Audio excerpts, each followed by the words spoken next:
Di episode 2, Kim Jae-young yang curiga kepada Ko Gyung-pyo memberitahu Park Min-young bahwa suaminya berbahaya. Dia berpikir Ko Gyung-pyo merupakan pembunuh kejam yang sadis. Sepertinya ini didukung oleh sikap dingin Ko Gyung-pyo dan sikap anehnya yang memperagakan adegan pembunuhan seorang wanita yang pernah dia ikuti.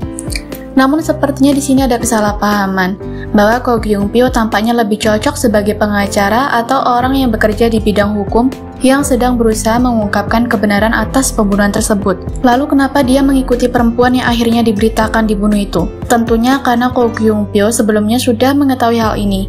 Tidak sulit untuk dia mendapatkan laporan tersebut jika dia benar-benar bekerja di bidang tersebut. Lagi pula meski dingin, Ko Gyung-pyo atau Jung Ji-ho terlihat sangat menghargai dan menghormati manusia lain. Di akhir episode 2, Hae-jin yang tidak ingin Jamie atau Choi Sang-eun kenapa-kenapa akhirnya memberanikan diri untuk ikut campur. Dia berkata bahwa Ji-ho berbahaya dan sikapnya sangat aneh. Sang-eun yang awalnya ingin berkata bahwa mereka bukan pasangan, toh itu adalah hari terakhir Ji-ho akan menjadi kliennya, tiba-tiba Ji-ho keluar dan memanggil Sang-eun dengan sebutan sayang. Ji-ho yang melihat sikap Hae-jin cukup ikut campur, akhirnya mengatakan pada pria itu yang intinya kenapa dia ingin tahu sekali urusan pribadi orang. Dia merangkul Sang-eun masuk, tetapi tiba-tiba menghempaskannya sampai-sampai bau Sang-eun membentur tembok ketika dia sadar apa yang dia lakukan. Sang-eun yang terlihat tertarik pada Ji-ho sangat senang mendengarkan kata sayang yang diungkapkan Ji-ho di depan Hae-jin. Sepertinya di episode 3 adalah pembuktian bahwa Sang-eun sebetulnya telah jatuh cinta. Hal yang tidak pernah terbayang dalam pikirannya, karena dia kira dia akan jatuh cinta pada orang yang bukan kliennya di tempat yang jauh dari Korea. Itulah kenapa dia pada akhirnya tidak bisa pergi dari Korea, seperti yang dia rencanakan dengan mantan suaminya atau mantan kliennya yang tinggal bersamanya, yang merupakan seorang gay, yaitu Kwang Nam. Pria itu juga berkata pada Sang-eun bahwa Sang-eun sudah benar-benar jatuh cinta pada Ji-ho. Di episode 3, Ji-ho akan berkata kepada Sang-eun bahwa dia senang jika orang di depannya tersenyum. Sepertinya dia benar-benar terpikat.